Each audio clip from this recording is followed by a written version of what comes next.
Well, hello and a very warm welcome to one and all joining us tonight from all parts of the world. I am Lion Navdeep Nigam, the Vice President of the Lions Club of Mumbai Soul, the Club Leo Advisor for Leo Club of Mumbai Soul, and the District Leo Advisor for Leo District 3231A3, and your host for the 145th episode of the Masterclass series, The Soul of Lions. Brought to you by Lions Club of Mumbai Soul, Leo Club of Mumbai Soul, and Vishwa Sindhi Seva Sangam, powered by Property Anthem India Private Limited and Khanville Resort Silvassa. Also, ably supported by our partners, the Green Exim, the International Agro Export Corporation, DC Prop Fund, DC Gallery, Gretex Corporate Services Limited, and Lion Lata Avtani Ma'am, the International President of the Women's Wing, Vishwa Sindhi Seva Sangam. Well, with the support of all our lovely sponsors and our mentor, Lion Dr. Raju Manwani's guidance, we are here with yet another riveting episode of The Soul of Lions. Ladies and gentlemen, we have seen numerous female leaders on our show over the platform over the years and sharing their experiences and journeys. But tonight we have one more supremely strong, independent, and steadfast woman leader who is an absolute embodiment of lionistic excellence and incredible meticulousness. She's an extremely accomplished individual and has intensified her profile to numerous multitudes while carrying the message of lionism far and wide. As she stands at the cusp of greatness and taking up the district governorship, we would listen to how she has her year planned. A lion since a decade, her prodigiously influential and impending personality led her to be at the helm of numerous positions within the offices of the association. Her contribution to the organization at the grassroots level, as well as the pertinent points of help in the region, which are quite magnanimous. As a woman with a spectacular repute and a reason for positive change, she has been acknowledged with accolades at the club, district, multiple, and also at the international level. Apart from her lionistic prowess, she is also famous in the entire Porbandar district for the services and activities that are being performed for the society of the region by her since last 22 years through the Bhura Munja Jadeja Charitable Trust, which is a government-approved contractors to serve this nation with their services since 1986. Well, the Charitable Trust is also famous for 52 services which are being provided for needful class of society. The trust has also established the Mavatar Hospital in Porbandar that works completely free for the needy class of society. And the hospital provides free medical diagnosis, pathological laboratory service, and medicines. She has also a diversely attributional business segment such as the real estate, hotel industry, bakery franchise, departmental store proprietorship, shopping malls, and also an owner of the mines of limestone. Some other stupendous projects which we will talk about with her today are the Compromise Center, the Mama Pagal Ashram, the Bhura Munja No Rotlo Ane Otlo movement, the Kanyadan, and many, many more. Ladies and gentlemen, it's an absolute privilege for me to call upon the tremendously dedicated individual serving society with all her might, and an individual for whom every introduction is short, the Honorable Hiraba B. Jadeja ma'am. નમસ્કાર. નમસ્કાર હીરાબેન, કેમ છો? બસ મજામાં. આપ કેમ છો? આપ कैसे हो? Very well, very well. सबसे पहले तो हीराबा, पूरे के पूरे सोल ऑफ लायंस की टीम की तरफ से आपको तहे दिल से शुक्रिया कि आपने आज अपना वक्त निकाला और हमारे साथ हमारे शो पर आज आप आई. So thank you so much सबसे पहले हमारे शो पर आने के लिए. हीराबा, आप इस साल you are at the cusp of being the district governor और आप डीजी इलेक्ट हैं. तो जनरली हमारे शो पर जब लीडर्स आते हैं तो जनरली हम ये कोशिश करते हैं कि हमारे व्यूअर्स को एज अ लीडर के बजाय जो इंसान वो हैं और जहाँ से वो आते हैं वहाँ से हम शुरुआत करें, जिससे कि हमारे व्यूअर्स को पता चले कि हमारे लीडर्स कहाँ से आते हैं. तो मैम, थोड़ा सा अपने बारे में बताइए, आप कहाँ से हैं और आपका लायनवाद से मूवमेंट से जुड़ाव किस तरीके से हुआ? ओके. नमस्कार सभी मेरे दर्शक मित्रों को और आप सबको. और मैं आ रही हूँ जो birth place of Mahatma Gandhi, जो अपने नेशन फादर है, वही सिटी है पोरबंदर, गुजरात में. मैं वहाँ से बिलोंग करती हूँ. ये मेरा ससुराल है. मैं 30 साल से यहाँ हूँ. और मैं जो एक ज़माने में जब राजाशाही परंपरा थी, उस ज़माने में जब काठियावाड़ बोला जाता था, वो गुजरात का एक आधा पार्ट है, वो काठियावाड़ बोला जाता है. तो वो जो जिस जाति से ये नाम जुड़ा है काठियावाड़, वो काठी राजपूत, मतलब मैं राजघराने से हूँ. मैं अब तो हमारा राजघराना वैसे नहीं रहा, पर हम लोग फिर भी प्रिंसेस बोले जाते हैं. पर अभी एक्स प्रिंसेस हूँ. और स्वर्गस्थ भूरा मुंजा जाडेजा कि मैं वाइफ हूँ, मेरे हस्बैंड का नाम भूरा मुंजा है और उसी के नाम से हम लोग चैरिटेबल ट्रस्ट चलाते हैं और सालों से ये काम कर रहे हैं पोरबंदर और पोरबंदर के आसपास के विस्तार में, और जहाँ भी ज़रूरत पड़े वहाँ तक हम काम करते हैं। और पूरे भारत में से कोई भी बहन बेटी मुश्किल में है और हमारे यहाँ तक पहुँच जाती है या तो हमको फ़ोन करती है, तो वहाँ से यहाँ तक हम उनको लेके आते हैं और हमारे घर पे उनको रखते हैं। और ये सारी सेवाएँ जो अभी आपने बोली, इसलिए सारी सेवाएँ मैं नहीं बोलूँगी, पर उसी तरीके से 1 बाय 1 52 सेवा मैंने शुरू की है और अभी चल रही है सारी। और मैं मानती हूँ कि मैं ईश्वर की प्रतिनिधि के तौर पे ये सारी सेवाएँ कर रही हूँ, सारा जो काम है वो कर रही हूँ और मुझे हमेशा खुशी है ये काम की। मुझे बहुत अच्छा लगता है कि ये सारा काम ईश्वर ने जो बनाया है, ईश्वर ने जिसके लिए हमको बनाया है, वो काम हम कर रहे हैं। लायंस की बात करें तो लायंस में मैं 2013 से हूँ। अहमदाबाद की कुछ मेरी फ्रेंड्स थे, वो लायंस में थे, लायंस की बातें करते थे और हमारा काम भी चैरिटी वर्क था और लायंस का जी बात सुना तो वो भी चैरिटी वर्क था। तो मुझे लगा कि मुझे इसमें जॉइंट होना चाहिए और इस हिसाब से मेरी एक फ्रेंड जिसको मैं आज लायंस की गुरु मानती हूँ, वो भावना बिन त्रिवेदी के हिसाब से मैं लायंस में जुड़ी और लायनेस प्रेसिडेंट बनी। उसके बाद यहाँ पोरबंदर आई और पोरबंदर में भी लायनेस प्रेसिडेंट बनी। पोरबंदर का आज 31 मार्च को हमारी पोरबंदर लायंस क्लब को 62 इयर्स कंप्लीट हुआ।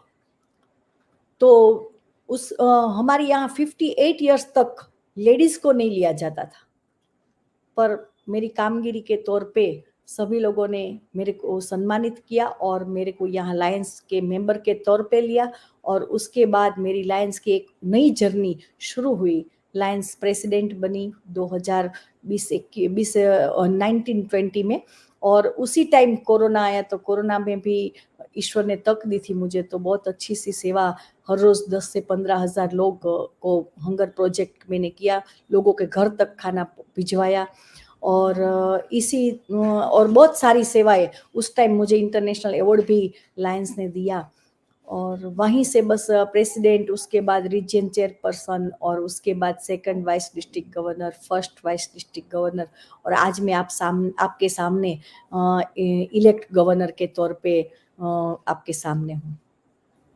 बिल्कुल, बिल्कुल। आपका सफ़र काफ़ी ज़्यादा अच्छा रहा है और मुझे लगता है कि हिरलबा ये 10 साल के जो आपका सफ़र रहा है लायनवाद में, उसपे जी। काफ़ी ज़्यादा भारी रेट पर आपने जो है प्रोग्रेस किया है, जिससे आज आप डीजी इलेक्ट पर हैं, 2023-24 के हमारे टेन्योर के हिसाब से।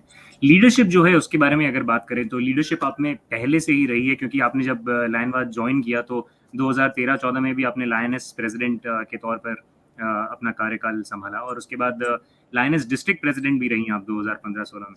तो जी, आज के ज़माने में जब 2023 में हम हैं और लायनेस एक तरीके से कन्वर्ज हो गया है लायंस में, तो आपका जो लायनेस का एक्सपीरियंस था उसके बारे में अगर आप थोड़ा-सा हमारे व्यूअर्स को बताना चाहें, क्योंकि मैं बताना चाहूँगा इससे पहले कि लायनेस एक सेपरेट सेक्शन था व्हिच वाज़, अगर जिसे व्यूअर्स अगर समझना चाहें तो एक वुमेन्स विंग था लायंस का, यस। जिसे सारी औरतें बहुत ही ज़्यादा अच्छे से चलाती थी। तो थोड़ा-सा उसके बारे में मैम बताइए। क्लब प्रेसिडेंट भी रही हैं आप, उसके बाद डिस्ट्रिक्ट प्रेसिडेंट भी रहीं, तो वो आपका सफ़र कैसा रहा? वो सफ़र बहुत अच्छा रहा क्योंकि बहुत सारी लेडीज़ को मुझे मिलने का एक मौका मिला और सभी के विचारों के साथ आदान-प्रदान हुआ और मुझे लगा कि लायनेस लेडी कितना काम करती है और सच्ची बात तो ये है कि हम लेडीज़ तो वैसे भी हर जगह पे, कोई ऐसी जगह नहीं होती जहाँ हम पहुँच नहीं सकती। जो सुनीता विलियम्स वहाँ तक पहुँच गई हो अवकाश में, तो फिर हमारा तो वो चाँद पे पहुँच गई, तो फिर हम भी चाहते हैं कि हम भी कहीं न कहीं पहुँचे। तो इसी हिसाब से बहुत अच्छा वो मेरा एक्सपीरियंस रहा और बहुत सारी लेडीज़ों को मिलना हुआ और जब मैं बहुत सारी लेडीज़ को मिली तो मैंने देखा कि हर एक में कुछ ना कुछ प्रतिभा है ही। बस इनको एक स्टेज मिलना चाहिए, एक लेवल मिलना चाहिए, तो लेडीज़ आगे बढ़ती है। और वैसे भी हम तो लायनेस में से हम लायन है अभी, इसलिए हम तो लायनेस थी ऑलरेडी और अब लायन है। एक्चुअली मुझे बहुत ही ज़्यादा खुशी होती है इस बात पे, क्योंकि अगर आपने गौर किया हो तो मैंने इंट्रोडक्शन के समय कहा था कि ये 145th एपिसोड है, लेकिन यस, सबसे ज़्यादा जो हमारी अच्छी चर्चाएं भी हुई हैं वो सारी की सारी उन्हीं एपिसोड्स में हुई हैं जिसमें फीमेल लीडर्स आए हैं। तो बहुत खुशी राइट, होती है मुझे देखकर कि आप जैसी फीमेल लीडर्स और आगे आ रही हैं, और बहुत वाह! अच्छा है मुझे लगता है हमारे सिस्टम के लिए भी कि आगे आने वाले वक्त में और फीमेल लीडर्स भी आगे आने चाहिए, क्योंकि जितनी डेडिकेशन से फीमेल्स काम करती हैं उतनी डेडिकेशन से शायद मेल्स उतना ज़्यादा प्रूव नहीं कर पाए हैं अपने आप को। तो डेफिनेटली कांग्रेचुलेशंस आपको, एक पूरी की पूरी टीम की तरफ से हम आशा करते हैं कि आपका जो आने वाला डीजी का टेन्योर है डिस्ट्रिक्ट गवर्नर का वो बहुत अच्छा जाए। मैम थोड़ी सी अब बात करते हैं आपके लायन में कन्वर्ज होने के बाद आप लायंस प्रेसिडेंट बनी 2019-20 में। तो लायंस प्रेसिडेंट्स में ऑफ कोर्स एक तरीके का मैन मैनेजमेंट वाली जो अगर हम बात करें या अपने ग्रुप मैनेजमेंट की जो बात करें उसमें सिर्फ लेडीज होती हैं, और एक तरीके का थॉट प्रोसेस जो होता है वो थोड़ी सिमिलैरिटी रखता है उसमें। लेकिन जब आप लायंस प्रेसिडेंट बनी पोरबंदर में 2019-20 में, स्पेशली पोरबंदर जैसे इलाके से जो टियर 1 सिटीज या टियर 2 सिटीज में नहीं गिनाया जाता है, वहाँ पे जो कम्युनिटी नीड्स का असेसमेंट होता है वो आपने किस तरीके से किया और उस पर किस तरीके से काम किया? मैं जब लायंस में पहले तो मेंबर बनी और मेंबर बन के मैंने देखा, क्योंकि उस टाइम तो मैं फर्स्ट लेडी अकेली ही थी लायंस मेंबर, और मैंने देखा कि मेरे को सभी जेंट्स के साथ काम करना है। पर मेरे को तकलीफ इसलिए नहीं हुई कि मैं बचपन से, मेरा जो बचपन गुजरा वो मैं एक राजघराने से थी, पर मैं मेरे गुरुदेव के साथ उनके आश्रम में पली बड़ी। तो इसलिए क्या है, मैं वहाँ भी अकेली ही लेडी थी और सभी जेंट्स के बीच काम कर रही थी, इसलिए मुझे कोई डिफरेंट बहुत तो नहीं लगा।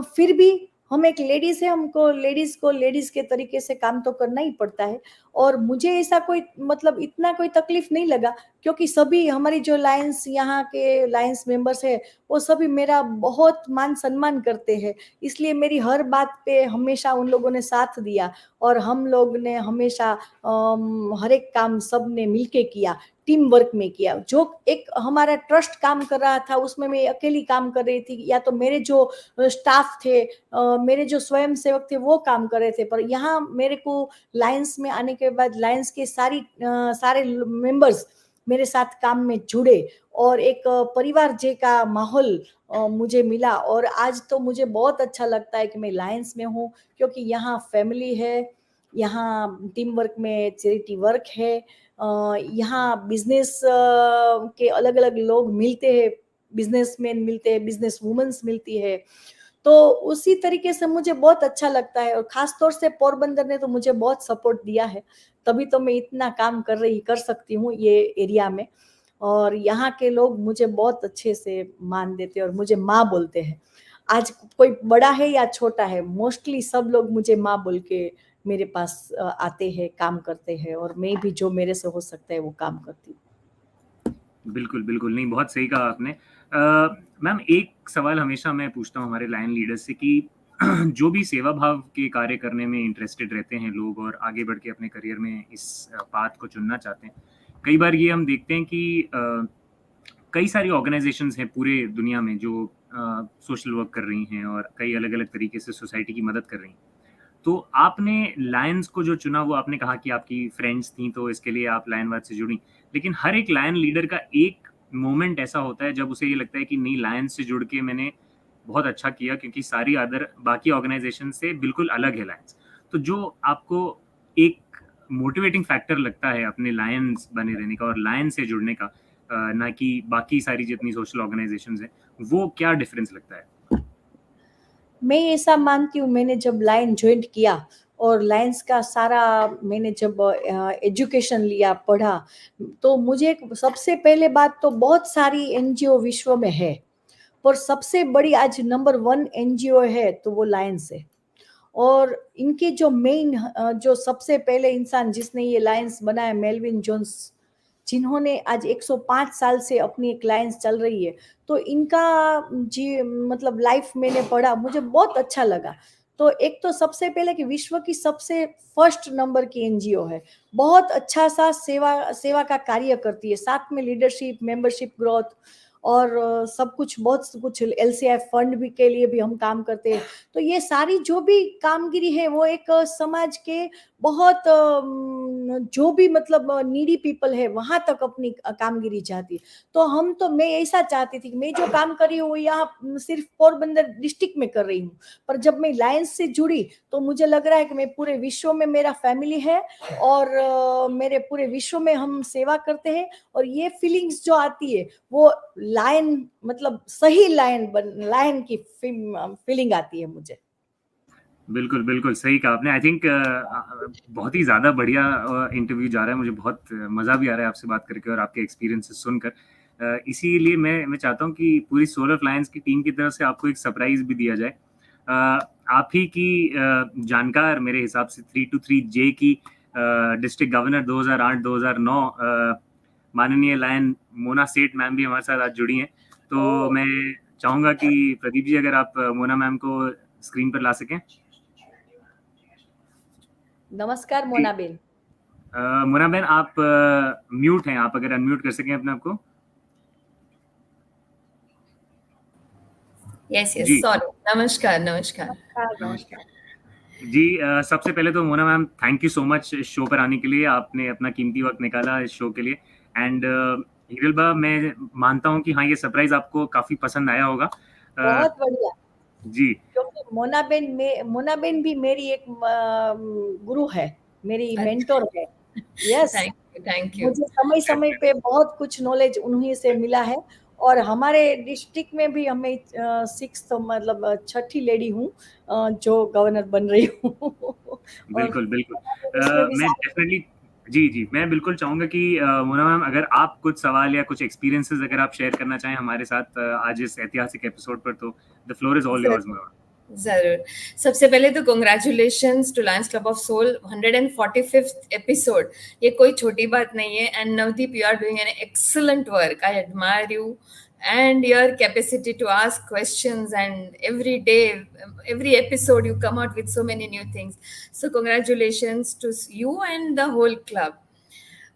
हिरलबा मेरी बहुत अच्छी मित्र है। वैसे तो अभी 1 साल से ही मैं जानी, तो ये जब बता रही थी लायंस के फायदे, तो ये भी है कि आप नए लोगों को मिलते हैं और उनसे इंस्पायर होते हैं। पर मुझे लगता है थोड़ा हिरलबा को आपने काफी प्रेजेंट के बारे में पूछा और उन्होंने प्रेजेंट के बारे में बताया, but she has a very interesting past also. तो हम ये हिरलबा आपसे सुनना चाहेंगे आपके बचपन के बारे में। थोड़ा वहीं से शुरू करते हैं कि ये संस्कार आप में कहाँ से आए सेवा के। तो आप अगर प्लीज बताएं अपने बचपन के बारे में। सबसे पहले तो मेरे लाइफ के 3 मेंटोर है, उसके लिए बता दूं। पहले मेरे पिताजी, मेरे फादर जो एक जमाने में किंग थे, आज वो नहीं रहे हैं। मैं ऐसे परिवार में राजघराने में पैदा हुई। मैं 5 साल की थी और मुझे ब्लड कैंसर डिक्लेयर किया गया। और उस टाइम इतनी मतलब ब्लड कैंसर की कोई मेडिसिन या कुछ इतना इलाज नहीं था। फिर भी मेरे को बॉम्बे ले आया गया था और मैं जसलोक हॉस्पिटल में 3 महीना एडमिट रही।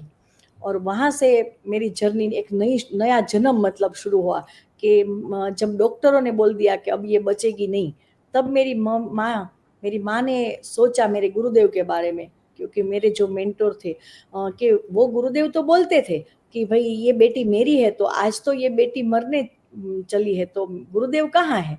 तो उस टाइम हमारे जो गुरुदेव थे वो उसका नाम है स्वामी संपूर्णानंद जी मौनी भिक्षु। और वो थे उस टाइम 7 वर्ष के काष्ठ मौन में बैठ गए थे। जो अपन 4 धाम जाते हैं ना, अपन सब ट्रैवलिंग मतलब टूर करते हैं, यात्रा करते हैं, वो यात्रा में देवप्रयाग एक गांव है, वहाँ वो चले गए थे। और उस जमाने में आज से 45 साल पहले तो मतलब फोन या कुछ तार के कुछ नहीं था इतना। तो मेरे गुरुदेव को याद करने के बाद 2 घंटे में ही मेरे गुरुदेव हमारे पास हॉस्पिटल में थे। वो किस तरीके से आए, क्या हुआ, हमको आज तक कुछ नहीं पता चला। उन्होंने आके मेरे माता पिता को बोला कि अब ये बेटी मरने ही वाली है, तो आप मेरे को दे दो, ये जिंदा रहे तो भी मेरी और मरे तो भी मेरी। तो मेरी माँ को लगा, क्योंकि वो बहुत आध्यात्मिक लेवल की थी, तो उन्होंने को लगा कि भाई ये बेटी अब मर ही रही है तो कोई अच्छे संत के हाथ में मर जाए तो बेटर है, मुझे कोई टेंशन नहीं है। तो उसने बोल दिया कि हमने दिया। और वहाँ से मेरी शुरुआत एक नए जन्म की हुई, क्योंकि मेरे गुरुदेव मेरे को वहाँ से हरिद्वार ले गए और हरिद्वार में 2 महीना मेरे को वहाँ हरिद्वार में रखा गया और ओनली 2.5 लीटर काऊ मिल्क मेरे को हर रोज दिया गया और थोड़ा सा भोजन सिंपल सा। और 2 महीने के बाद मैं 12 किलो की थी और 12 केजी से लेके मैं 22 केजी की हो गई और वापिस बॉम्बे मेरे को ले आए और डॉक्टरों को दिखाया और डॉक्टर ने बोला कि कुछ नहीं है। अब डॉक्टर भी अचंभे में थे कि भाई क्या हुआ, ये रिपोर्ट सारे नॉर्मल, और उसके बाद आज तक के सारे रिपोर्ट नॉर्मल ही है, कोई टेंशन वाली बात आज भी नहीं है। और वहीं से फिर मैं आश्रम में रही। तो पहले संस्कार जो दरिया दिली का था वो मेरे पिताजी ने दिया। दूसरी सेवा का संस्कार जो मेरे गुरुदेव से आया, क्योंकि मैं उन्हीं के साथ करीबन 12-13 साल मैं उन्हीं के साथ रही और उन्होंने मेरी शादी यहाँ पोरबंदर की और मेरे को बोला कि ये शादी जो है वो भी एक सेवा के तौर पे आपकी शादी हो रही है, तो आपको वहाँ जाके भी आपको ससुराल संभालना है, घर संभालना है। फिर शादी करने के बाद जब यहाँ आई तो सही में, क्योंकि मैं आश्रम में बहुत कुछ नहीं देखा था, जो यहाँ को संसार में आके कुछ और देखने मिला, पर यहाँ भी मेरे पति ने मुझे बहुत सपोर्ट दिया, इसलिए मेरे तीसरे गुरु मेरे पति रहे, क्योंकि उन्होंने मुझे हमेशा बहुत प्रोत्साहित किया। मेरे को वो बोले कि आप बिजनेस में मेरे साथ अभी से जुड़ जाओ, और पहले मैं बिजनेस में जुड़ी, पर मैं देखती थी कि यहाँ कोई सेवा नहीं चल रही है। वो पैसे दे देते थे, किसी को भी, कोई भी आया बोला कि कुछ ये सेवा करनी है तो वो तुरंत एक चेक डाल देते थे, 1,00,000 रुपया दिया, 2 लाख दिया, 5 लाख दिया। मुझे लगा कि ये पैसा राइट जगह पे नहीं जाता है, इसलिए फिर मैंने एक सेवा शुरू करने का सोचा और वहीं से मेरी सेवा स्टार्ट हुई। लाइफ में जैसे अमिताभ बच्चन को बहुत उतार चढ़ाव आए, जीरो से जीरो बन गए थे और वापिस आज हीरो है, ऐसे हमारी लाइफ में भी बहुत कुछ आया, पर वो सब कुछ संभाला और आज आपके सामने हूँ। आप एक वापिस हीरो ही हो और स्पेशली आपकी क्लब और आप जिनके लिए काम करते हो उनके लिए तो आप बहुत ही सुपर हीरो हो। Navdeep, if I can ask her again, Hiralba, आपकी जो 2 संस्थाएं हैं, माउतर हॉस्पिटल और मामा पागल आश्रम, ये इनके बारे में कुछ बताइए कि आप क्या एक्टिविटीज वहाँ करते हो? जी, माउतर हॉस्पिटल, पहले तो मैंने बच्चों को, आपको पहले मेरी बात बताओ पहली, कि मैंने बच्चों को पहले देखा, क्योंकि एक एग्जाम्पल मेरे सामने आया और उसमें से पहले मेरे को बच्चों की प्रेरणा मिली। तो मैंने बच्चों को भोजन देना शुरू किया। फिर धीरे धीरे मैंने देखा कि हॉस्पिटलों का बहुत बड़ा बिल होता है, लोगों के पास कितने ही लोग ऐसे होते हैं कि जिनकी आमदनी होती है पर इतनी आमदनी नहीं होती कि वो डॉक्टर का वगैरह खर्च करे। तो फिर मैंने मेरे पति को बोला कि भगवान की दया से इतनी बड़ी जगह अपने पास है, मैं अभी जहाँ रह रही हूँ वो 14,000 स्क्वायर यार्ड में मैं रह रही हूँ, तो मैंने बोला कि आप 1-2 हज़ार इसमें निकालो स्क्वायर यार्ड और यहाँ मेरे को एक हॉस्पिटल बना दो। तो उन्होंने तुरंत मेरी बात मानी, कि बोले कि ठीक है, तुम कोई अच्छा सा काम कर रहे हो तो मैं हॉस्पिटल बनाती हूँ। फिर हम ऐसा मानते हैं कि हम जिसके कारण इस धरती पर है वो है हमारे माता पिता। तो माता पिता को लेके हम लोगों ने हॉस्पिटल का गुजराती नाम दिया माउतर। माउतर मीन्स मदर एंड फादर, और अपने जो भी बुजुर्ग वडील है वो तो इसलिए हॉस्पिटल बना है। और हॉस्पिटल में से आज अपन 7-8 तरीके की अलग अलग सेवाएं कर रहे हैं। डॉक्टर्स, लेबोरेटरी, मेडिसिन, फिर ईयर हेड्स, डेंचर, डिसेबल लोगों को ऑल इक्विपमेंट और हेल्पिंग हैंड, इतना हम माउतर हॉस्पिटल से काम कर रहे हैं। दूसरी बात ये थी कि जो मामा पागल आश्रम की बात आपने की वो मेरे पति की थी। एक समय ऐसा हमारा खराब था कि हमारे जेब में, मतलब लास्ट पैसे मेरे पति की जेब में रहे थे और बहुत सामने बहुत सारा मतलब जमाना पड़ा था और बहुत सारा काम भी था, फैमिली का गुजारा भी करना था। उस टाइम मेरे हस्बैंड ने लास्ट अपनी कार बेच दी और कार का जो डिपॉजिट आया वो 11,000 था और वो 11,000 जेब में था। और उतने में हमारे एक पोरबंदर में एक जो परमहंसों की जो मतलब ऐसे मेड पीपल की जो सेवा करते थे वो एक भाई जो हमेशा आते थे और जब भी आते थे तो मेरे हस्बैंड उस जमाने में, आज से 30-35 साल पहले की बात करें तो 500 रुपीज के ऐसे देते थे। तो उस दिन उन्होंने डायरेक्ट मेरे हस्बैंड की पॉकेट में हाथ डाला और बोला कि जितना भी पैसा है ना वो मेरे को दे दे। तो मेरे हस्बैंड ने बोला कि ये मेरे पास इतना ही पैसा है, आज तो मेरी इज्जत रख लो, फिर वरना मेरी इज्जत चली जाएगी। तो वो भी एक संत जैसे थे, प्रागजी बापा करके। उन्होंने बोला कि आज तो तूने 11,000 तेरा निकाल रहा हो ना, तू 11 करोड़ कमा तब मेरे को मिलने आना, जब तू कमाई करे तब। और सही में उसके बाद हमारी प्रगति बढ़ती गई। और सही बात है कि आज 11 करोड़ से भी ज्यादा बहुत सारा दिया है। और इसीलिए हम लोग जो मामा पागल आश्रम एक है जहाँ मोस्टली मेड लोगों को रखते हैं, और एक भाई है वो बहुत अच्छा सेवा कर रहे हैं, तो वहाँ हम लोग उनकी सेवा इसीलिए कर रहे हैं क्योंकि वो मेरे पति की एक पसंदगी की सेवा है। अच्छा, ये बात तो आज मैंने भी पहली बार सुनी नवदीप। थैंक यू, ये मुझे भी नहीं पता था। Thank you for giving me this opportunity. And before you take over Navdeep, मैं एक बार हिरलबा से पूछना चाहती हूँ। विमेन एम्पावरमेंट के बारे में सब बहुत बात करते हैं। वैसे मैं और हिरलबा तो ज्यादा नहीं कर सकते लायंस में, क्योंकि हमारे यहाँ 30 साल में 6 लेडी डिस्ट्रिक्ट गवर्नर्स आ चुकी है, and fortunately all of them have done very good work. पर हिरलबा, क्या आप मानते हो कि विमेन एम्पावरमेंट की जरूरत है, या विमेन ऑलरेडी एम्पावर्ड होती है? वैसे तो ऑलरेडी एम्पावर है, इसलिए तो अपने डिस्ट्रिक्ट में हम 6 लेडी है।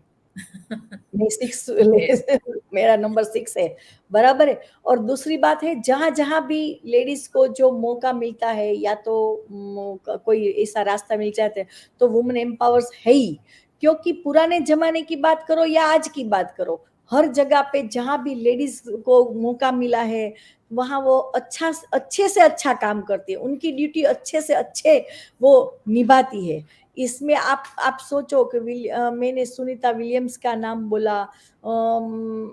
मैं पुराने जमाने की बात करूँ तो मेरा प्रिय कैरेक्टर है रानी लक्ष्मीबाई, के जिन्होंने बच्चे को पीठ पे लगा के भी युद्ध किया था और अपनी प्रजा के लिए युद्ध किया था। तो ऐसे बहुत सारे नेम है। अब कांग्रेस में पॉलिटिक्स में तो नहीं जाना चाहती, पर जैसे अपन बहुत सारी लेडीज को देखे तो इंदिरा गांधी भी एक लोखंडी महिला थी। अब सुषमा स्वराज को देखो, बहुत सारी महिलाएं हैं कि जिन्होंने समाज के लिए एक बहुत अच्छा योगदान दिया है, बहुत अच्छी लेखिका है, बहुत अच्छी सिंगर्स है। जो जो मतलब है, ऐसा कोई भी मेरे ख्याल से ऐसा नहीं है कि जिसमें लेडीज नहीं है, फिर वो आर्मी हो, एयरक्राफ्ट हो या कोई भी हो। बिल्कुल बिल्कुल। आई थिंक मुझे सबसे पहले तो Mona ma'am, thank you so much, आपने सवाल पूछे और उसकी वजह से हमें काफ़ी सारी इन्फॉर्मेशन मिली। मैं एक्चुअली हिरलबा से थोड़ा सा मावतर हॉस्पिटल के बारे में ही आगे एक सवाल ये पूछना चाहूँगा कि जैसे 52 तरीके की अलग अलग सर्विसेज हैं जो कि प्रोवाइड की जाती हैं उस हॉस्पिटल में। तो जब आप लोगों ने शुरुआत करी थी तो कहाँ से करी थी, और ये जो 52 सर्विसेज हैं ये आप लोगों ने कम्युनिटी नीड असेस करके इंट्रोड्यूस करी हैं, या ये ओवरऑल हॉस्पिटल की फैसिलिटीज बढ़ाने के हिसाब से किस तरीके से इसका विजन किया गया? जी। सबसे पहले मैंने जो सेवा शुरू की ना, वो एक छोटी सी बात है। मैं एक दफा अहमदाबाद में मेरे कुछ गेस्ट को लेके निकली थी बाहर, और मेरे गेस्ट को बाहर से आए थे तो उनको पानी पूरी खाने की इच्छा हो गई। तो मैंने एक रोड पे ही एक जो बहुत वो अपने क्या ठेला बोलते हैं वो, वहां में हम लोग खड़े रहे और उनको पानी पूरी खिलाई। उसी टाइम मैंने देखा कि एक बच्चे को लेके एक भाई मेरे पास आए और बोले कि मतलब कुछ बोले नहीं, वो खड़े रहे। तो मुझे लगा कि इनको कुछ खाना है, तो मैंने बोला कि क्या खाना है। तो बच्चे ने कुछ बोला तो वो चीज मैंने वहां से उसको दिलवाया। थोड़ी देर के बाद मैंने देखा तो वो बच्चा खा रहा था और जो इनके पिता थे वो पास में बैठे थे। तो मैंने वापिस वहां जाके पूछा कि ये अकेले खा रहे हैं, आप भी खाओ। तो बोले नहीं नहीं, बच्चा खा लें तो बहुत है। मैंने बोला क्यों? तो बोले कि बहन 3-4 दिन से काम नहीं मिला है, बच्चे की माँ नहीं है, तो मैं ही तो 2 दिन और भी भूख सहन लूंगा, पर ये बच्चा नहीं सहन सकता था, इसलिए मैं आपके पास, फिर भी मैंने हाथ नहीं लंबाया, पर आपने मेरा मन को समझ लिया।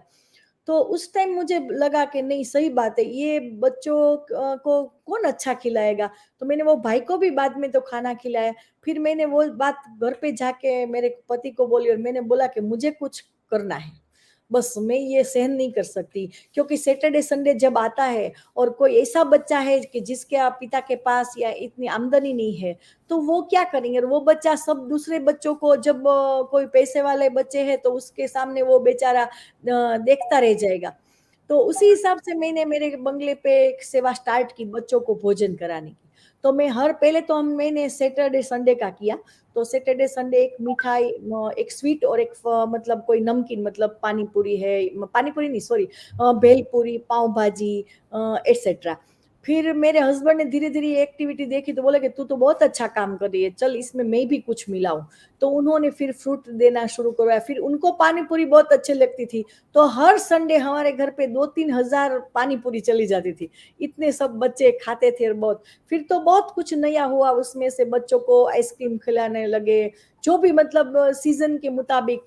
फिर कोई अच्छे से सर्कस आया हो तो लेके जाए, वाटर पार्क लेके जाए। तो ये धीरे धीरे करके ऐसे हम लोगों ने बच्चों की सेवा शुरू की। उसके बाद काम बढ़ता ही गया। जब बच्चों को खाना खिलाते थे तो थोड़े थोड़े बुजुर्ग भी आने लगे, कोई लेडी भी आने लगी। तो उसमें से ये बात आई, फिर किसी ने बोला कि भाई ये लेडी है पर इसका कोई नहीं है, तो इनको रखने की कोई जगह नहीं है। तो मैंने फिर से मेरे हस्बैंड को बोला कि अपने ग्राउंड में इतनी जगह है, एक मकान और बना दो। और उन्होंने मेरी बात मान के एक बड़ा सा मकान बना दिया। और मैंने वहाँ पहले एजेड लोगों को, मतलब अपने माता पिता जैसे, उनको उनके लिए रखा। इसलिए मैंने उसका नाम दिया है, क्योंकि लोगों को, बड़े बुजुर्ग को बेचारे को आने के लिए शर्म लगती है कभी कभार। तो मैंने इसीलिए इसका नाम लिखा है कि आपके बेटे का घर। तो आपके बेटे का ही घर है, आप इसके में आ सकते हो। और यहाँ जो भी बुजुर्ग रहते हैं हमारे साथ, उसको कुछ काम नहीं करने का है। उनकी प्लेट्स भी उनको नहीं लेनी है, उनके कपड़े भी नहीं धोना। सारा काम के लिए अपन ने और 30 लोगों का स्टाफ रखा है, वो सारा काम कर रहे हैं। और जो बड़े बुजुर्ग है वो आराम से रहते हैं, उसकी मौज में रहते हैं। कभी कभार हमको भी डांट देते हैं, पर मुझे अच्छा लगता है। कभी इनको गुस्सा आता है किसी पर या कोई तकलीफ होती है तो मुझे बोलते हैं, तो मैं ही दूसरे लोगों को डांट के पर इन लोगों को अच्छे से रखती हूँ। तो इसी में से 1 बाय 1 ऐसे कर करके पहले वो वृद्धाश्रम, मतलब ओल्ड एज होम हुआ। उसमें उसके बाद ऐसा हुआ कि जो बहन बेटी, क्योंकि हमारा जो एरिया है वहाँ मतलब ड्रिंक्स का बहुत माहौल रहता है। तो पत्नी को मार के, दारू बारू पीकर मार के निकाल देते हैं। कोई ऐसी भी लेडी होती है जिसके आगे पीछे कोई नहीं होता है, पुरुष पति भी नहीं संभालता है, माता पिता भी नहीं होते हैं। या तो लव मैरिज की होती है तो माता पिता एक्सेप्ट नहीं करते। ऐसे बहुत सारे केसेस आते हैं। तो फिर मैंने सोचा कि चलो बहनों के लिए भी कुछ करें। तो मैंने उसके लिए भी एक अलग से एडवर्टाइज बनाया और उसका नाम लिखा है कि आइए बहनों, ये घर आपका है। तो इस तरीके से वो सेवा चालू हुई। कोरोना हुआ तब ऑर्फन बच्चे बहुत बढ़ गए। पहले जो लेडीज आती थी उसके साथ तो बच्चे थे ही, पर बाद में ऐसा भी हुआ कि जिसके माता पिता कोई नहीं रहे, तो वो ऑर्फन बच्चे को भी अपन यहाँ रखते हैं, उनको पढ़ाते हैं, स्कूल भेजते हैं। स्कूल भेजने के लिए अपने स्टाफ इनको छोड़ने जाता है और लेने जाता है। तो इस तरीके से उन बच्चों की भी संभाल रखते हैं। और इसी तरीके से 1 बाय 1 हमारी सेवा शुरू हुई। और एक हम लोग अदालत चलाते हैं, क्योंकि वो भी एक समाज सेवा है। वैसे तो हम लोग समाधान केंद्र बोलते हैं, कॉम्प्रोमाइज सेंटर बोलते हैं। पर उसमें भी बहुत अच्छा मुझे अभी ईश्वर ने इनके प्रतिनिधि के तौर पे मुझे बना दिया है। और मैं प्रतिनिधि के तौर पे काम कर रही हूँ। तो कोई भी एक पार्टी आती है, उनकी बात सुनती हूँ, दूसरी पार्टी को मैं फोन करके बुलाती हूँ, मेरा मान सम्मान रख के वो लोग भी आते हैं। दोनों को अपन कॉम्प्रोमाइज करवाने का हमेशा प्रयत्न करते हैं। मैं बोलती हूँ कि कोर्ट में कोई एक को न्याय मिलेगा, यहाँ दोनों को मिलेगा। तो इसी तरीके से बीच वाला हर कोई रास्ता निकाल के वो काम भी करते हैं। ऐसे ही धीरे धीरे फिर कोरोना की वजह से टिफिन सेवा बहुत अच्छी मिली, क्योंकि पहले हमारे घर पे दरवाजा खुला रहता है। जब भी लोगों को खाना भोजन लेना हो तो वो आ सकते, कोई भी लोग आ सकता है। इसके लिए हमेशा मेरे दरवाजे, ईश्वर के दरवाजे ये ओपन है। पर इसमें से ऐसे लोग भी मिले ये कोरोना की वजह से कि भी जिसके घर पे मतलब वो अशक्त है, घर है, पर वो उनको मतलब काम करने की कोई ताकत नहीं, या तो कोई अर्निंग नहीं है। तो ऐसे जो बड़े बुजुर्ग है उसके लिए हम लोग टिफिन सेवा चालू किया। तो वो टिफिन सेवा आज भी कंटिन्यूटी है। फिर हम लोग हर साल त्योहार मनाने का शुरू किया। ये इसलिए किया कि त्योहार के बहाने हर एक व्यक्ति हमारे घर पे आ सकता है और हर एक नीडी पीपल के तक हम पहुंच सकते हैं। तो इसी हिसाब से त्योहार में पहले होलिका दहन का कार्यक्रम शुरू किया। तो उसमें भी हम लोग रात को सब हंगर प्रोजेक्ट हर हमेशा हमारा रहता है कि कोई भी फंक्शन करे, भोजन सबको दिया जाए। और इसी तरीके से होलिका दहन का प्रोग्राम किया। उसके बाद जन्माष्टमी का प्रोग्राम करते हैं। तो जन्माष्टमी का त्योहार सौराष्ट्र में मतलब बहुत बड़ा होता है, मेला लगता है और लोग नए कपड़े पहन के मेले में जाते हैं। तो उसी तरीके से मेले में भी हमने स्टॉल लगाने शुरू किए भोजन के लिए। फिर यहाँ हम लोगों ने एक राशन किट लायंस, हमारी जो लायंस है, वो लायंस ने बहुत साल पहले, आज से 22 साल पहले एक शुरू किया था कि लोगों को राशन किट दी, मतलब ग्रोसरी किट दी जाए। तो वो ग्रोसरी किट देने का स्टार्ट किया। तब जितना लायंस करती थी उतना ही हम करते थे। वो लोग 50 किट उस जमाने में करते थे, तो हम भी सामने 50 कर देते थे। आज ऐसा है कि लायंस भी 1500 2000 करती है। मैं 2 से 3000 किट ग्रोसरी किट हर जन्माष्टमी पे करती हूँ। फिर गणपति जी का उत्सव आता है तो वो भी मनाया जाता है। उसमें भी 5-7 दिन सब लोग भगवान का भोग भी लगता है, साथ में सेवा भी होती है। और उसके बाद नवरात्रि आती है। तो नवरात्रि में भी हमारे जो विस्तार है उसमें जो गरीब लड़कियां होती है वो कहाँ जाए, क्योंकि दूसरे जो गरबे है उसकी फीस इतनी होती है कि वो लड़कियां वहां नहीं जा सकती। तो ऐसी लड़कियों के लिए हम स्पेशल तौर पे नवरात्रि करते हैं। और नवरात्रि में इन लोगों को गिफ्ट भी दिए जाते हैं और उनको मोटिवेट किया जाता है। और दशहरा आती है तो सभी लोगों को स्वीट बांटते हैं।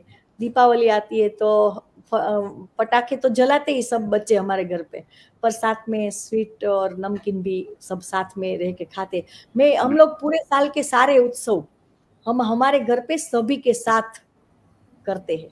तो मुझे भी बहुत अच्छा लगता है कि इस एक तरीके से फैमिली अपने को बहुत मिलता है और मेरे को ये सब बहुत मजा आता है सभी के साथ और इसमें एंजॉय करती हूँ मैं।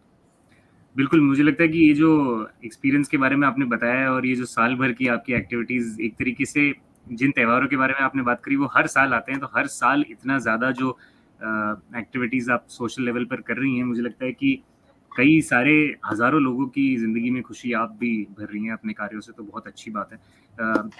मुन्ना जी, आपको ये लगता नहीं है कि हीरलबा खुद एक केस स्टडी है जो हम एक्चुअली वर्ल्ड लेवल पर भी लोगों को बता सकते हैं, जिसके बारे में एक्चुअली लोगों को जानना चाहिए, बिकॉज हीरलबा जिस तरीके का आप काम कर रही हैं, I believe it is unbelievable. मैंने खुद अपनी ज़िंदगी में कभी एक शख्स को इतना ज़्यादा काम करते हुए सोशल लेवल पर नहीं सुना। बिल्कुल सही कहा नवदीप आपने। मुझे याद है आज से 15-16 साल पहले मैं कोई लायंस इंटरनेशनल कन्वेंशन में गई थी। तो वहाँ कोई अफ्रीकन क्लब को 2000 I think 20 KGs of rice 2000 लोगों को दिया था। उसके लिए उनको इंटरनेशनल अवार्ड मिला था। और तब मुझे इतना आश्चर्य हुआ था कि हमारे देश में तो ये कितना काम होता है, स्पेशली हंगर के लिए। मतलब हमारे तो संस्कार ही यही है कि घर में जो पहली रोटी बनती है वो एक कुत्ते के लिए बनती है, एक कौवे के लिए बनती है, एक गाय के लिए बनती है, और फिर घर वालों की रोटी बनती है। तो आई वाज सो अमेज्ड कि 2000 राइस बैग्स देने से भी तुमको अगर इंटरनेशनल अवार्ड मिलता है तो हिरलबा तो definitely deserves much more. You are absolutely right. बिल्कुल बिल्कुल। मुझे लगता है कि हीरलबा, थोड़ा सा अब आते हैं आपकी लीडरशिप पोजीशन पर। डिस्ट्रिक्ट गवर्नरशिप आप लेने वाली हैं, जो कि बहुत ही ज़्यादा इंटीग्रल एक पोजीशन होती है। मेरा सवाल आपसे ये रहेगा कि डिस्ट्रिक्ट गवर्नरशिप की पोजीशन के पहले जो आपका कार्यकाल अभी सेकंड वाइस डिस्ट्रिक्ट गवर्नर और फर्स्ट वाइस डिस्ट्रिक्ट गवर्नर का भी रहा है, अलग अलग तरीके की रिस्पॉन्सिबिलिटी होती हैं दोनों में, और जनरली लोग ये सोच लेते हैं कि सिर्फ ऑब्जर्वेशन के तौर की ये पोस्ट है। तो आपका जो अनुभव रहा है इन दोनों पोस्ट का, वो किस तरीके का रहा, और आपने डीजी अपने डिस्ट्रिक्ट गवर्नर के साल को आपने किस तरीके से इन दोनों ईयर्स में मूल्यांकन करके उसके लिए तैयारी करी? जी हाँ। मैं जब सेकंड वीडीजी बनी तब तो कोरोना चल रहा था, इसलिए बहुत थोड़ा सा काम हम कर पाए। फिर भी मेरा पोर्टफोलियो था लीडरशिप का, तो उसी टाइम हम लोगों ने लीडरशिप के लिए पर बहुत कम काम किया। फिर भी जूम मीटिंगों के द्वारा हम लोगों ने सारे काम किए। फिर जब मैं फर्स्ट वाइस डिस्ट्रिक्ट गवर्नर बनी, तब हमारे जो अब हाल के जो गवर्नर है मिस्टर एस के गर्ग, उन्हीं के साथ काम करने का मौका मिला, और उसमें सब मोनाबेन और बहुत सारे हमारे पीडीजीज के साथ काम करने का मौका मिला। और ख़ास तौर से मैं बहुत कुछ सीखी लीडरशिप के लिए। तो देखो, लायंस में आपको काम करना है, कुछ अच्छा सा करना है, कुछ सेवा करनी है, कुछ भी करना है, तो पहले आप में लीडरशिप होनी चाहिए। जब तक आप में लीडरशिप के गुण नहीं होंगे, तब तक आप कुछ काम नहीं कर पाओगे, तो फिर सभी के जैसे होगे। तो इसलिए पहले तो लीडरशिप, सब लोगों की लीडरशिप देखी, ऐसे सब मेरे प्रेरणा स्रोत जो रहे, ऐसे हमारे जो आदरणीय मोनाबेन है, हमारे डॉक्टर पीसी जोशी साहब है, वैसे बहुत सारे इंटरनेशनल पण लायंस के जो मेन लोग हैं, उसको मैंने सबको देखा, और उसमें से मुझे बहुत प्रेरणा मिली। और लीडरशिप का कार्यकाल में मैंने मतलब स्टार्ट किया है, पर अभी सभी में से प्रेरणा ली। और मेरे ये साल में मैंने फर्स्ट वाइस डिस्ट्रिक्ट गवर्नर के तौर पे मेंबरशिप का भी काम किया, और हमारे गवर्नर के साथ भी अभी काम काम करने का बहुत अच्छा मौका मिला। उन्होंने बहुत हमको मतलब ऐसा कि जो भी काम हम लोग करते थे, उसमें उन्हीं का बहुत सपोर्ट रहा। और शिकागो अभी जाने का मौका मिला, वहाँ से बहुत अच्छी लीडरशिप की ट्रेनिंग मिली। और सारी ट्रेनिंग, ऐसी नहीं कि सिर्फ लीडरशिप, मेंबरशिप, सर्विस, सारी ट्रेनिंग मिली। ये ट्रेनिंग मिलने के बाद तो मतलब सही मायने में ऐसा लगता है कि हम लायंस है, और लायंस को लीडरशिप की ताकत के साथ ये पूरा एडमिनिस्ट्रेटिव वर्क करके ये पूरे साल को आने वाला मेरा जो साल है 2023-24, उसको एक अच्छा बनाना है, और लीडरशिप मतलब लायंस को एक नई दिशा पे ले जाना है मेरे डिस्ट्रिक्ट में, ऐसा मैं बिल्कुल, सोच। बिल्कुल। बिल्कुल, Navdeep, बिल्कुल। I ji, ji, ji. remember one, it is not a quote, but a few lines where I had read somewhere that leaders lead you where you want to go. Leaders lead you where you want to go, but women leaders lead you where you ought to be. So I think she's a striking example. I'm sure कि वो women को equal opportunity देगी अपने district में, and take them where they ought to be rather than where they want to go. बिल्कुल, बिल्कुल, बिल्कुल सही कहा मोना मैम आपने। एक्चुअली मेरा अगला सवाल हीरल भाई उसी से रिलेटेड है। आपके आने वाले कार्यकाल में जैसे हमने देखा कि कई सारे जो आपने अपने ट्रस्ट के थ्रू भी कई सारे जो कार्य किए हैं, उनके जो टाइटल्स होते हैं वो बड़े स्ट्राइकिंग होते हैं। तो अपने कार्यकाल के लिए आपने अगर कोई स्लोगन या कुछ ऐसे टैगलाइन सोचा हो, तो अगर उसके बारे में अगर आप अभी हमारे दर्शकों को बता सकें, ऑल्दो इट इज़ जी हाँ, एब्सोल्युटली आपके ऊपर, अगर आप बताना चाहें तो? जी। मैंने अब की बार जो मेरा जो स्लोगन है वो मैंने चूज किया है, विंग्स ऑफ होप। क्या बात है! बहुत बहुत ही ज़बरदस्त स्लोगन है। आई थिंक आशा की उड़ान के साथ हमारा जी, पूरा साल हम लोग उड़ान भरते रहेंगे, और हमारी जो नारी शक्ति है उसको भी आगे बढ़ाते रहेंगे।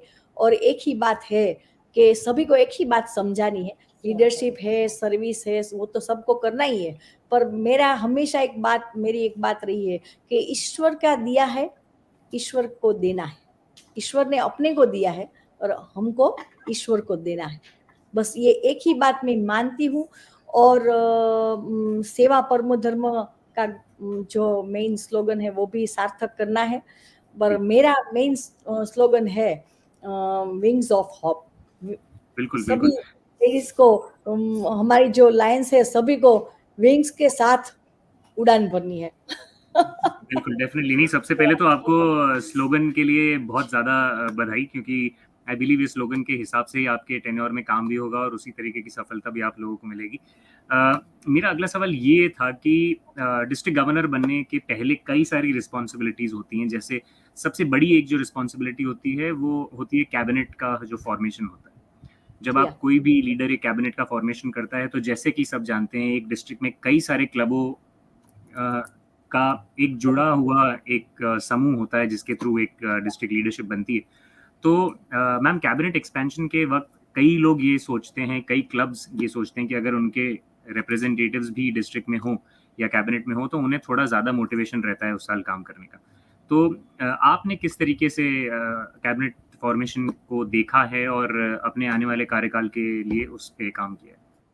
मैंने जो 2 साल सेकंड वाइस डिस्ट्रिक्ट गवर्नर અને ફર્સ્ટ वाइस डिस्ट्रिक्ट गवर्नर बनी रही, उस दौरान मैंने जो लोग लाइन्स में जो काम करते थे, उसमें से मैंने सब लोगों को पहले के जो सबसे बढ़िया कामगिरी कर रहे हैं, लाइन्स के लिए जो मतलब लाइन्स के कंप्लीटली फॉलोअर्स है, जिसमें कुछ काम करने का मतलब जुनून है, ऐसे लोगों को मैंने अभी मेरी कैबिनेट में चुनाव किया है। ऐसे लोगों को वो चुनाव किया है और उसके बाद अभी जो हमारे क्लब में मैंने एलसीआईएफ फंड के लिए भी एक नया प्रोग्राम फिक्स किया है कि जिससे हम एलसीआईएफ को भी हम हेल्प करें। तो हमारे जो डीसी जितने भी होंगे, हमारे जो भी कैबिनेट ऑफिसर्स होंगे, वो सभी को 2100 का एक चेक एलसीएफ के लिए देना है। ऐसा करके हम लोग एलसीएफ का डोनेशन भी करेंगे, जिसमें काम का जुनून है, ऐसे लोगों को मैंने पसंद किया है। तो मुझे लगता है कि मेरी जो उड़ान है वो सही मायने में उड़ान ही रहेगी और वो उड़ान के साथ हम बहुत अच्छा सा काम कर पाएंगे। बिल्कुल, Navdeep, बिल्कुल। our जी, जी, district Mona. is pretty unique. There are no charges for cabinet members or RCZC. Yes. अच्छा। We don't charge anything. Complimentary जो भी देता है ठीक है, otherwise no. So it is very unique in that sense. Definitely I think ये जैसे ही आपने ऑफर किया है या इसके बारे में बताया तो मेरा भी मन हो गया कि मैं आपकी डिस्ट्रिक्ट ज्वाइन करूं। लेकिन Most लेकिन welcome. लेकिन हाँ, मतलब this is also very good practice. I believe meritorious होने का ये एक बहुत बड़ा प्रमाण देता है लोगों को कि हाँ, अपनी मेरिट की वजह से भी वो सिलेक्ट होते हैं डिस्ट्रिक्ट में काम करने के लिए और उन पे एक फुल फ्लेजेड जिम्मेदारी होती है, सिर्फ एक पर्टिकुलर चार्ज के बेसिस पे उन्हें नहीं लिया जाता। तो I think it is setting a very good example. Hiral बा, एक सवाल हमेशा मेरे जहन में रहता है क्योंकि इस साल मैं लियो डिस्ट्रिक्ट एडवाइजर भी रहा हूँ और जब मैंने अपना लायंस का कार्यकाल शुरू किया था तो क्लब एडवाइजर से ही शुरू किया था, तो लियोस की तरफ थोड़ा ज़्यादा रुझान मेरा हमेशा से रहा है। ये जानना चाहता हूँ आपसे कि आपकी डिस्ट्रिक्ट में और खासकर पोरबंदर में किस तरीके का लियोस का इन्वॉल्वमेंट है और उनके मूवमेंट पर किस तरीके से काम किया जा रहा है और आपके डिस्ट्रिक्ट गवर्नर के टेन्योर में उनके डेवलपमेंट पर कितना तवज्जो दिया जाए? सबसे पहले पोरबंदर में हमारी 2 लियोज काम कर रही है और बहुत अच्छे से प्रोग्राम कर रही है और बहुत हम लोग भी उनको बहुत सपोर्ट करते हैं। टोटल डिस्ट्रिक्ट में 12 लियो क्लब्स है और मैं चाहती हूँ कि लियोज को बहुत प्रोत्साहित करें, क्योंकि लियो जो बनेंगे ना वही सच्ची मतलब लीडरशिप लेके आएंगे और वो उसका एक जो मतलब नमूना है वो आप खुद हो कि आप लियो से जुड़े हुए हो, इसीलिए आज भी लीडरशिप के तरीके से आप काम कर रहे हो और आज आप हमारा इंटरव्यू ले रहे हो। तो हम भी चाहते हैं कि लियो को बहुत प्रोत्साहित किया जाए और मेरे साल में अभी ये 12 क्लब है, पर मैं चाहती हूँ कि उसका 2 गुना मतलब 24-25 क्लब लियो हो जाए, ऐसा अभी से मेरा प्रयत्न उसमें स्टार्ट है। बहुत बहुत ज़बरदस्त बात है एक्चुअली, बहुत ही इंकरेजिंग बात है और मैं डेफिनेटली चाहूँगा कि एक बार हमारे लियोज भी जो है हमारी डिस्ट्रिक्ट के आपसे आकर मिले और अपने कार्य के बारे में भी बताएं, जिससे कि आपको पता चले कि यहाँ के लियोज भी किस तरीके से काम करते हैं। एक सवाल मेरा एक्चुअली आप दोनों से रहेगा। शुरुआत मोना मैम से करते हैं। मोना मैम, आप भी डिस्ट्रिक्ट गवर्नर रही हैं 2008-9 में और अब 2023-24 का जो कार्यकाल है हीरल बा वो संभालने वाली हैं। तो मोना मैम, आप as a past district governor almost 1 decade से ज़्यादा हो चुका है, 15 साल के करीब हो चुके हैं। तो किस तरीके का चेंज आपको नज़र आया है in terms of women leadership आगे आने में? क्योंकि कई सारे क्षेत्र हैं लायंस के जहाँ पर हम देखते हैं, ग्लोबली भी हम देखते हैं, जहाँ पर फीमेल लीडरशिप थोड़ा सा कतराती हैं लीडरशिप पोजीशंस में आने के लिए, जबकि कोई भी अगर आप डिस्ट्रिक्ट या क्लब से रिलेटेड पोजीशन ले लें तो उस पर फीमेल्स का जो कंट्रीब्यूशन होता है वो बहुत ज़्यादा होता है। तो ये जो थोड़ी सी हिच है लीडरशिप की पोजीशन लेने में, वो उसमें कोई उस पर्टिकुलर एटीट्यूड में किसी तरीके का फर्क इन 15 सालों में आपने दिखा अपने डिस्ट्रिक्ट गवर्नरशिप के कार्यकाल के बाद? Yes, Nadeep. Actually, I'm the wrong person to ask because 30 years में छठा डिस्ट्रिक्ट लेडी डिस्ट्रिक्ट गवर्नर है. बट यस, ये जो पेट्रियार्की माइंडसेट है अभी तक कई क्लब्स में, तो आज भी कई क्लब्स ऐसे हैं, those who don't want female members in their club. I don't understand that insecurity कि ये क्यों है. But yes, there is a lot of difference. Too many women are coming up. In fact, when I was a governor, हमारी multiple जो पुरानी multiple थी Western India की, we were 4 female district governors. So I think western India में तो काफ़ी female आगे आती है. बट एक चीज़ मैंने नोटिस की है कि जो लीडरशिप में जो ट्रेनिंग प्रोग्राम्स है उसमें I think we have a very few women trainers, बहुत ही कम है. तो एक वो एरिया है जिसमें मैं मानती हूँ कि फीमेल्स को आगे आना चाहिए, विमेन लायन लीडर्स को आगे आना चाहिए. Otherwise I think there is quite a balance, specially in our part of India. तो हमारे मल्टीपल जो पुराना था 3 to 3 वहाँ भी काफ़ी है, पर हाँ, it is not to the expectation that it should be, but not bad also, quite reasonable. बिल्कुल बिल्कुल. हिरल बा, आपके विचार इस पर किस तरीके के हैं, और फीमेल लीडरशिप के ऊपर किस तरीके के आपके विचार हैं कि आपने भी कोई फर्क देखा है इतने सालों में जो आपने 10 वर्ष लायनबाद में बिताए? मैंने तो जहाँ से देखा, क्योंकि मैं लायनेस से स्टार्ट हुई थी, इसलिए जी. मेरे आसपास तो फीमेल लीडर्स बहुत थी, और वो सारी अब आगे आ ही रही है हर एक डिस्ट्रिक्ट में से. अभी हमारे गुजरात में से भी हम लोग इस साल 2 लायन लेडी है, डिस्ट्रिक्ट अलग अलग है, और फीमेल लीडरशिप को तो आगे आना ही चाहिए. मैं चाहती हूँ कि लीडरशिप जितनी भी करेगी लेडीज, वो एक कुछ नया एक कार्य करके समाज में एक नया काम करेगी, और लीडरशिप को आना ही चाहिए. और आती है, ऐसा भी नहीं है कि नहीं है.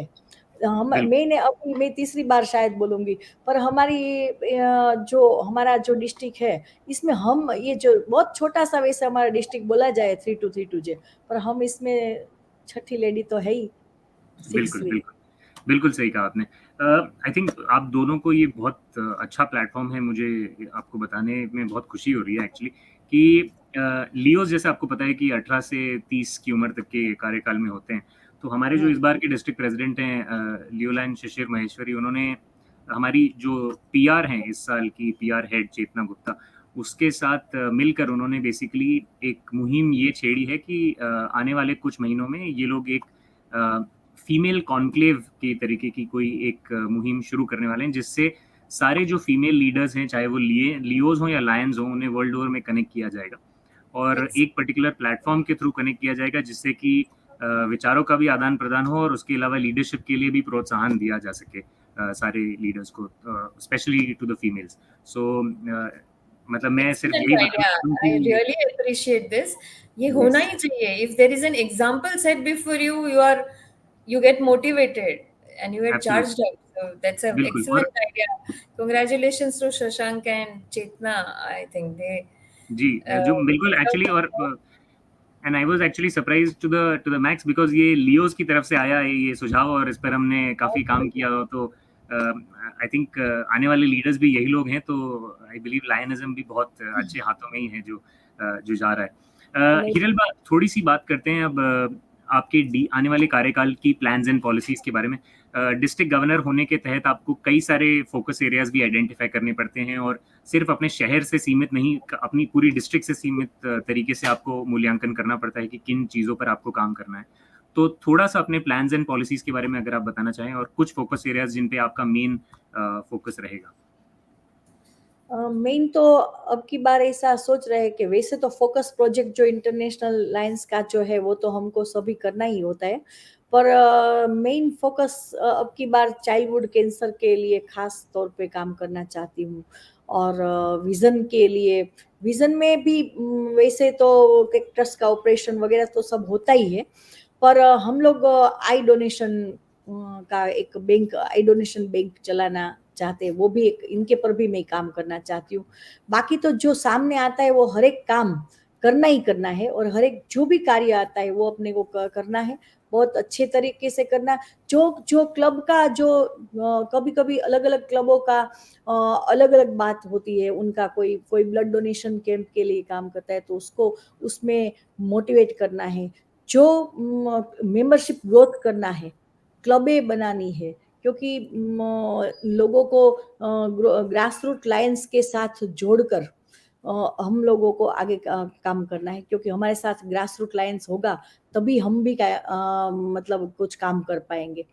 तो फर्स्ट तो मैंने अब की बार ऐसा सोचा है कि चाइल्डहुड कैंसर पे बहुत कम काम किया जाता है हमारे डिस्ट्रिक्ट में, तो मैं उसके पर ज़्यादा काम करूँगी। बाकी तो जो भी सामने चैलेंजेस आएंगे वो हर एक काम करेंगे। जी बिल्कुल। मोना मैम, अगर आपका कोई सवाल आप पूछना चाहें तो। नहीं, सवाल तो नहीं है, पर आज बात करते करते मुझे ऐसा लगता है कि हिरलबा ने इतनी एक्टिविटीज बताई कि और लोगों को तो ठीक है, पर मुझे भी कॉम्प्लेक्स होने लगा है कि बहुत कम किया है। तो माहौल को थोड़ा हल्का बनाते हैं। Navdeep, Hiralba is extremely well read, बहुत पढ़ती है और बहुत अच्छा पढ़ती है। पर मैं उनसे ये पूछना चाहती हूँ जो मैंने आज तक हमारी फ्रेंडशिप के दौरान भी नहीं पूछा, आपके प्लेटफॉर्म से ही पूछ लेती हूँ। आपको गाने का भी बहुत शौक है, तो पर ये आपका इंस्पायरिंग सॉन्ग कौन सा है, जिस सॉन्ग से आप इंस्पायर होते हो, या कोई प्रार्थना या कुछ भी आप बताएं हमें। मेरे गुरुदेव की प्रार्थना जो है, उनका जो एक भजन है, वो मानव कल्याण पे है, इसलिए वही बोलूंगी। मतलब गा के बोलना पड़ेगा या नहीं, ऐसे भी सुनाओ, शब्द भी सुना सकते, जो भी कंफर्टेबल हो आप। हाँ, मुझे मेरी मस्ती कहाँ लेके आई, मुझे मेरी मस्ती कहाँ लेके आई, जहां मेरे अपने सिवा कुछ नहीं है। पता जब लगा मेरी हस्ती का मुझको, पता जब लगा मेरी हस्ती का मुझको, सिवा मेरे अपने कहीं कुछ नहीं है। सभी में पड़ा मैं ही मैं हूँ, सिवा मेरे अपने कहीं कुछ नहीं है। ना दुख है ना सुख है, न है शौक कुछ भी, अजब है ये मस्ती, किया कुछ नहीं है, मुझे मेरी मस्ती कहाँ लेके आई। इसका शॉर्ट में ही समझा दूं कि मेरे गुरुदेव का कहना यह था कि जब हम मानव कल्याण की बात कर रहे हैं, और उनका जो धर्म, मतलब उनका जो समझाने की एक बात थी, तो वो ये थी कि हर एक के अंदर जो आत्मा है, जैसे कि मैं बोलती हूँ, मैं हिरलबा, मैं राजकुमारी, मैं भूरा मुंजा की वाइफ, मैं पोरबंदर की, पर ये जो मैं जो लगा रखा है ना, वो हम मेरा अहम है, पर अंदर जो आत्मा है वो है ओरिजिनली। तो ये जो सभी के अंदर जो आत्मा है वो मैं है, तो इसीलिए हर एक की सेवा करो, मानव कल्याण का कार्य करो, और हर एक के अंदर बसे हुई आत्मा वही ईश्वर है, तो वही सारे ईश्वर को नमन करो और इसी हिसाब से सेवा करो। इसीलिए मैं बोलती हूँ कि तेरा ईश्वर तूने दिया है, तुझे अर्पण। ये मेरी बात है, और गुरुदेव का ये सॉन्ग है, ये मेरा मोटिवेशन है। बहुत ही इंस्पायरिंग था ये। Definitely definitely. हिरलबा, आपसे बात करते करते कब 1 घंटा निकल गया मुझे पता भी नहीं चला, and I am sure Mona ji को भी बिल्कुल पता नहीं चला होगा, क्योंकि इतनी अच्छी बातें हैं सुनने के लिए कि हम घंटों बात कर सकते हैं, बट वक्त का थोड़ा सा तकाजा है। जाते जाते मैं आपसे 2 सवाल डेफिनेटली पूछना चाहूंगा। एक सबसे पहला जो वो होगा, जो काफी इंपॉर्टेंट है मेरे हिसाब से, लेकिन कई बार उस पर इतना ज्यादा ध्यान नहीं दिया जाता, वो ये है कि जब आप डिस्ट्रिक्ट गवर्नरशिप का रोल लेते हैं तो पास डिस्ट्रिक्ट गवर्नर्स में कई बार उनके एक्सपीरियंस का उतना ज़्यादा इस्तेमाल या उतना ज़्यादा इन्वॉल्वमेंट नहीं किया जाता है। क्या कारण है उसका? हर इंडिविजुअल उसके लिए अपने हिसाब से जिम्मेदार है कि वो किस तरीके से उस बात को लेता है। आपका इस पे क्या दृष्टिकोण है, और आपके हिसाब से आपके टेन्योर में पास डिस्ट्रिक्ट गवर्नरशिप का जो एक्सपीरियंस है और जो उनका एक एक्सेलेंस और एक एक्सपर्टीज है, उसका किस तरीके से इस्तेमाल किया जाए? जिन्होंने कुछ काम करके दिखाया है, वो जो पास्ट डिस्ट्रिक्ट गवर्नर है, वो सब अपने से ज्यादा काम कर चुके हैं और आज भी करते हैं। तो मैं तो ऐसा मानती हूँ कि हर एक का एक्सपीरियंस जो है उनकी लाइफ का, लायंस की लीडरशिप में, तो उसका जो भी रोल है उसको साथ लेके हम चलेंगे तो हमारा डिस्ट्रिक्ट और आगे बढ़ेगा। इसलिए हम चाहेंगे कि जो हमारे पीडीजीज है वो सभी का जो भी कार्य है, वैसे मोनाबेन को तो ज्यादा ही काम करना है, वो फाइनल है बात। पर सभी Confirm कर लिया। मेरे पीडीजी, हाँ, इस तरीके से मैंने कंफर्म कर लिया। सारे पीडीजी का जो एक्सपीरियंस है उसके साथ लेके हम चलेंगे तो मुझे लगता है कि मेरी डिस्ट्रिक्ट बहुत आगे बढ़ेगी। डेफिनेटली और मेरे हिसाब से सोल ऑफ लायंस के वजह से आपको एक पास डिस्ट्रिक्ट गवर्नर का कॉन्फर्मेशन ऑलरेडी मिल चुका है, तो सहयोग का तो तो मेरे हिसाब से आपकी शुरुआत हो चुकी है बहुत अच्छी। हिरल भाई, जाते जाते अगर हमारे सारे आज हमें 100 से भी ज्यादा कंट्रीज से लोग इस कार्यक्रम से जुड़े हैं, और लायंस और लियोज नॉन लायंस भी हैं जिन्होंने जो ये प्रोग्राम देख रहे हैं, तो अगर उन्हें एक मैसेज आप देना चाहें जाते जाते, तो वो क्या हो? मैं तो एक ही बात करूंगी, साथी हाथ बढ़ाना। एक अकेला थक जाएगा, मिलकर साथ देना, मिलकर बोझ उठाना, साथी हाथ बढ़ाना। हम जिसके लिए सब इकट्ठे हुए हैं, वो टीम वर्क में हम हमेशा सेवा कार्य करें, लीडरशिप को बढ़ाए, और हमारे जो लायंस इंटरनेशनल का जो मेन मोटो है वी सर्व, उसको भी आगे बढ़ाए। और जो विश्व की नंबर 1 एनजीओ है जो 105 साल से चल रही है, वो आगे ही आगे काम करती जाए। और हम सब, हमारे इंटरनेशनल प्रेसिडेंट से लेके हम ग्रास रूट लायंस के तक, सभी एक साथ मिलकर ये कार्य को आगे बढ़ाए। ये हमारी जो सेवा की ज्योत है वो मिसाल को आगे बढ़ाए। बस सब मिल के काम करें, ये बिल्कुल बिल्कुल। आई मेरी थिंक बात। बहुत ही ज़्यादा इंस्पायरिंग मैसेज है, और बहुत ही ज़्यादा इंस्पायरिंग इंटरव्यू भी ये रहा है आज का। आई थिंक एपिसोड बहुत ज़्यादा ऐतिहासिक रहा है मेरे लिए। शुरुआत करूंगा मोना मैम आपसे। थैंक यू सो मच कि आप हमसे पूरे एपिसोड भर जुड़ी रही, और आपने अपने वैल्यूबल इनपुट्स भी दिए, आज अपना वक्त दिया इस पर्टिकुलर शो को। Thank you so much for coming on the show. Thank you for inviting me. It is always a pleasure.